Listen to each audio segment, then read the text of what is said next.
Hi, I'm Mengjia. I will present CASA end-to-end quantitative security analysis of randomly mapped caches.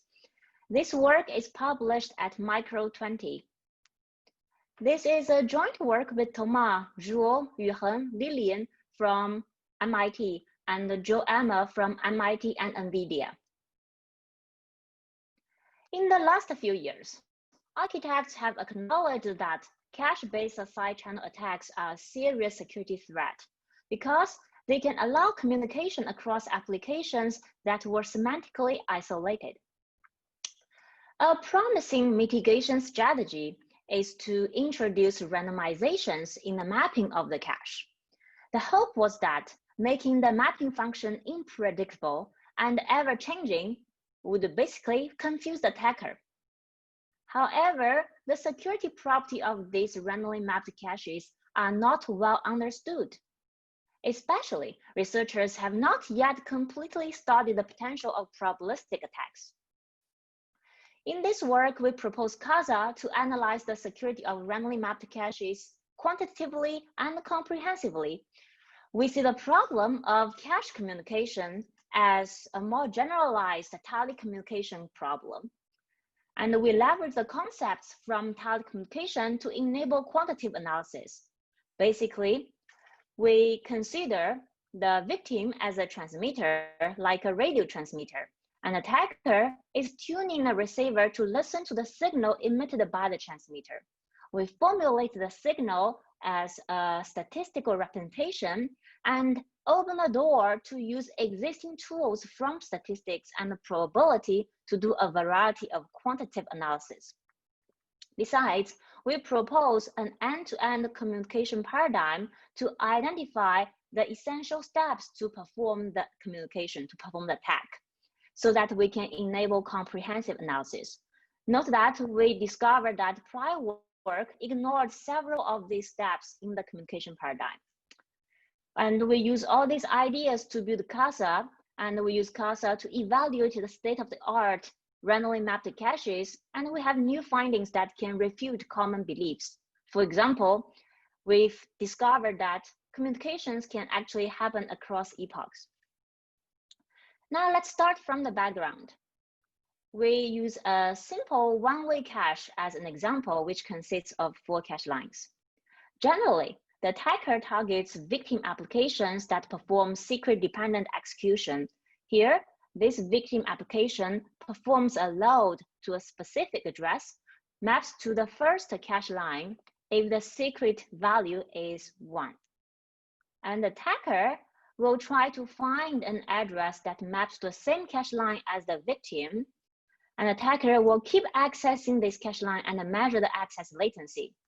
The idea is that if the attacker puts this address into that cache line, if the victim also performs the access, it will kick out the attacker's line out of cache. So the attacker, when it later re-access the line, will observe a cache miss. People refer to such an attack prime and probe. And you can see here, the attacker monitors victims' behavior through cache conflicts.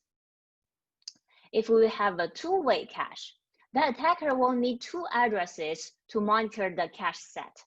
And we will call these 2 addresses form an eviction set. People have discovered that forming an eviction set, constructing an eviction set is not a trivial task. And they discovered to build an eviction set assuming a black box mapping function will require all n cache accesses, where n is the number of cache lines in the cache. And the community's intuition is that how hard it is to build an eviction set is a good quantitative notion of security. And this intuition has shaped recent developments in cache security and has led to several secure cache designs that use dynamic mapping and non-deterministic mapping, which I will discuss in later slides. Well, in this talk, I will tell you that this intuition is not quite correct, and such a security metric can be misleading. So the first idea is dynamic mapping. The idea is that if we can change the mapping functions periodically, and if we change the mapping function fast enough, the attack will not be able to complete the attack within each epoch. And the common belief is that communications cannot happen across epoch. If the mapping function has changed, the attacker will need to restart reconstructing the eviction set, and all the work has been done in the last epoch need to be thrown away. Well, this sounds quite reasonable, but we will show later it's not completely correct. Besides, changing epochs require remap all the data within the cache line. Therefore, changing the hash functions too frequently can incur non-trivial performance overhead. Second, researchers also introduced a non-deterministic mapping. The idea is to make the conflict relationship between addresses non-deterministic. We show the traditional set associative cache on the left and the non-deterministic configuration on the right. The idea is to partition the cache into two subcaches. We call each subcache a hash group because each of them use a different hash function to compute the set index, like here. On the cache lookup, both the hash groups are looked up. When both hash groups miss, the cache randomly picks one hash group to be filled. The beauty of such a design is that because the attacker does not know which hash group will be picked, it will not know which of the cache set the victim's address will be inserted to. And the state of art thinks that if you put the non-deterministic mapping and the dynamic mapping together, you get good security. The reason behind such a belief is that this prior attack have looked at building eviction set using hard conflict address. Those hard conflict addresses are mapped to the same cache set as the victim's address on all the hash groups. An example is shown here. If the attacker have enough such addresses, it can do a traditional attack because these addresses can be used to guarantee to evict the victim's address. However, it is quite difficult to obtain such addresses. To be honest, we do not really have a good idea about how to obtain these addresses. That is why some of the work believe non-deterministic mapping caches are quite secure. Some other work has also considered looking at soft conflict addresses. These addresses are different from hard conflict addresses.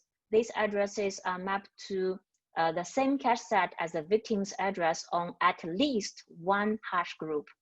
In this example, on the right, we have the two addresses conflict only on hash group 0, but not conflict on hash group 1. Such addresses are fairly easy to obtain. However, you can see, since they do not conflict on all the cache sets, they cannot guarantee eviction of the victim's address. Only if you collect a big number of such addresses, then you have a relatively high chance, high reliability to perform the eviction. Generally, on a 1 megabyte cache, it generally requires 256 soft conflict addresses to evict a victim address with 99% probability.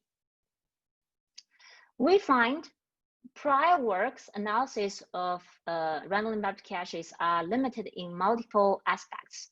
One of the key limitations is that they have not comprehensively analyzed the probabilistic effects of using soft conflict addresses.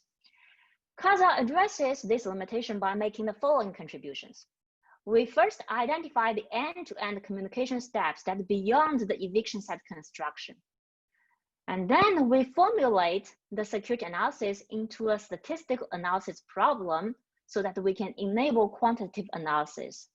We also propose a new security metric. We use all these ideas to build the tool CASA, and the CASA is short for a cache security analyzer, to evaluate the state-of-art randomly mapped caches. We have a couple of interesting findings that refute common beliefs, which also help us to understand the limitations and the benefits of randomly mapped caches. Let me show you the key insight of CASA. We have found it is useful to leverage existing concepts from the field of telecommunication because in radio communication, it is quite common to handle unreliable communications. And we have identified the end-to-end communications paradigm consists of 3 steps. First, calibration. We can see that the cache consists of multiple cache lines, just like in radio communication, the sender-receiver communicates using different frequencies. The first step, calibration, in radio communication is to tune the receiver to listen to the correct frequency that used by the sender. And in our cache-based side channels, the attacker runs an eviction set construction algorithm to obtain a set of eviction addresses, and these eviction addresses can monitor these cache lines that the victim will use. The next step is called signaling. That is the actual signal transfer step when the receiver listens and obtains signal samples. In the case when the communication is not reliable, the receiver will need to repeat receiving the same signal multiple times, get multiple samples. In our cache-based side channels, the signaling step is to perform a certain type of attack such as prime probe. And if the prime probe is not reliable, for example, due to the non-deterministic mapping, then the attacker, of course, can repeat the signaling step to get the more samples, just as what people do in radio communication. Finally, is the decode step, which decodes the secret information based on the samples accumulated using the signaling step in the signaling step. And generally, in the traditional side channel attack, the decode step can be straightforward if there exists a clear one-to-one mapping between the secret and the signal. However, in the cases when there are a lot of noise or due to non-deterministic mapping, the signal becomes fairly complicated, then the decode step will require using more complex signal processing techniques. With such an end-to-end communication paradigm, we find there exists a trade-off between calibration and signaling. If we want to decode a secret bit with a fixed success rate, one can either spend a lot of time in calibration to obtain a big eviction set and that can be used to detect the victim's accesses reliably. So it will need shorter time for the signaling.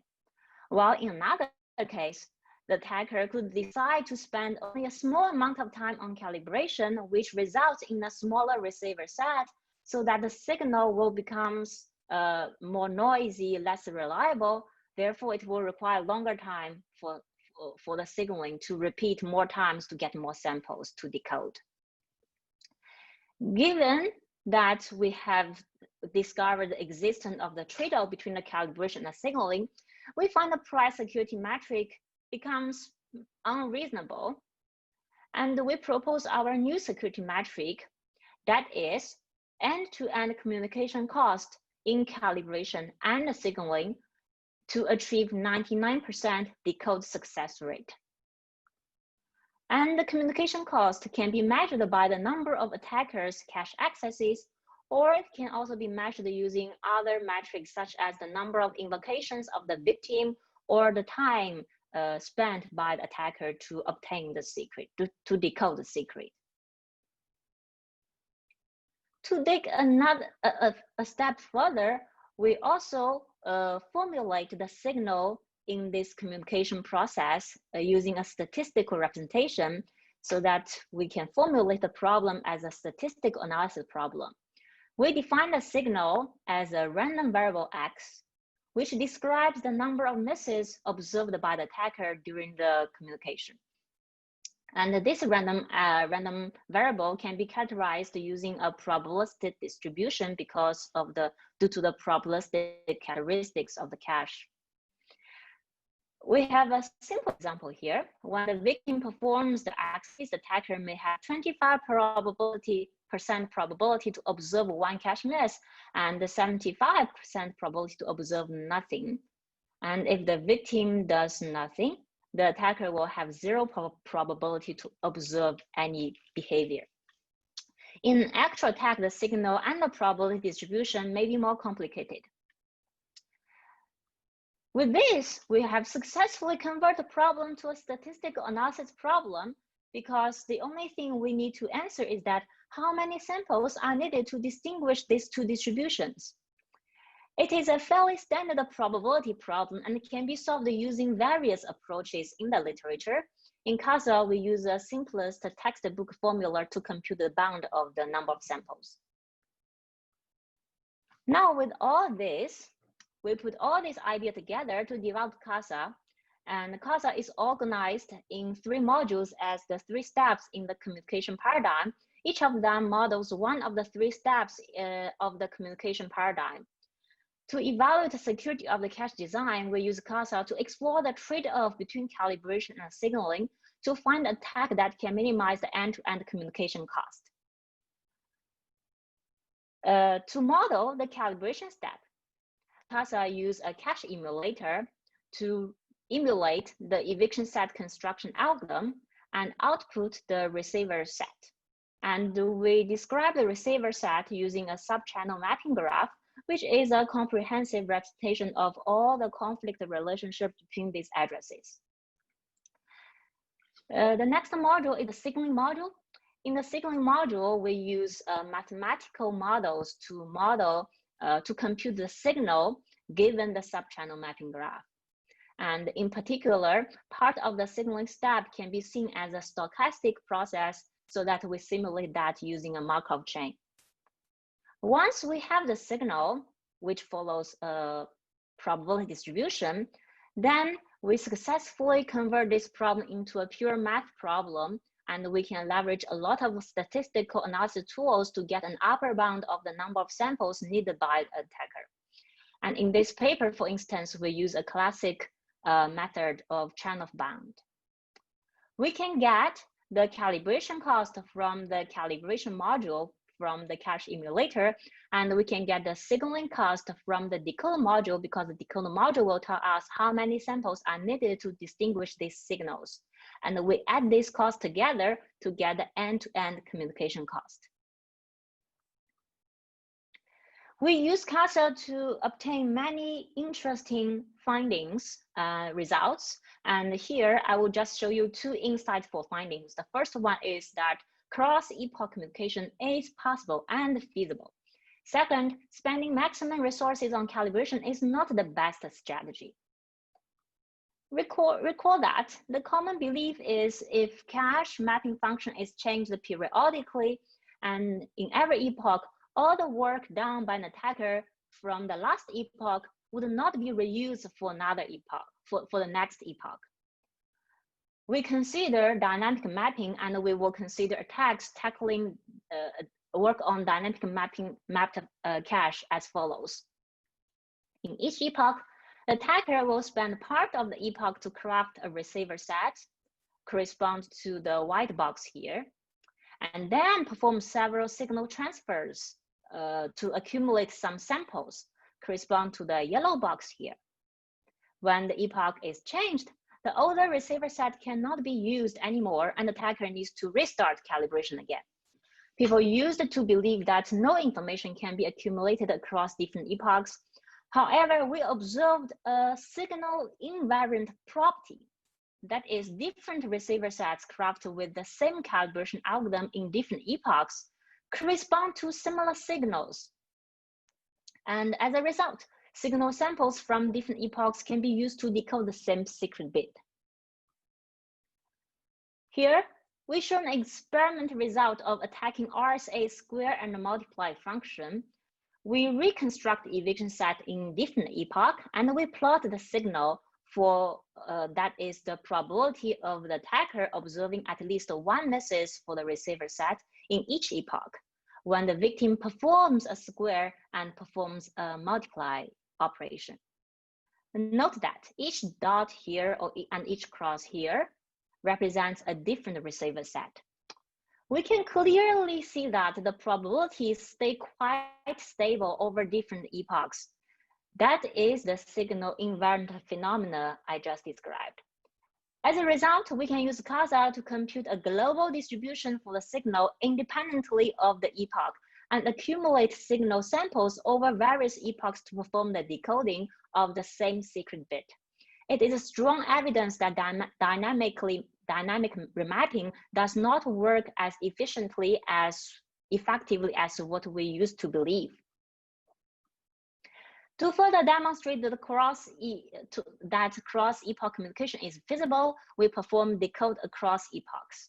Again, the victim program here is RSA square and multiply function. The graph shows the decode error rate as a function of the number of epochs spent on the tag. We see that in practice, communication across epoch works well as epoch rate decreases with the number of epochs. Error rate decreases with the number of epochs. Note that the y-axis is log scaled, and we make the epoch size equals to the 100 times 16 kilo loss of cache accesses, which is the standard parameter used in recent work. And moreover, we can see the secret can be decoded with less than 1% error rate in less than 30 epochs in this particular setup. Therefore, cross-epoch does work. We also, using the same example, we also notice the there does exist a trade-off between calibration and signaling. Here we plot how fast the error rate decreases as we have different distributions of time in each epoch for calibration and signaling. It turns out that spending 40% of time in each epoch on calibration in this particular example is the optimal strategy because it decreases the error rate fastest. And spending 80% of the time for calibration means that more time for calibration, you will have a bigger eviction set. And this strategy is less efficient as what we used to believe. Therefore, spending the maximum amount of resources in calibration is not always the best strategy. We have many other interesting results in the paper, including impacts of using different calibration strategies, impacts of using different number of victim addresses, impacts of background noise, communication costs for varied epoch lengths, results for different cache configurations, such as multi-wafer hash group. And we would encourage you to refer to the paper for these interesting results. Finally, to conclude, we really think that comprehensive security analysis for microarchitecture side channels should focus on end-to-end communication instead of the calibration step only. We also think that CASA opens the door for statistical analysis of microarchitecture side channels as we leverage the analogy with telecommunication and we model the signal statistically. We are very excited about the work and we are planning to extend CASA to consider a broader communication attack strategies and the defense designs. Here is a couple of examples. Thank you.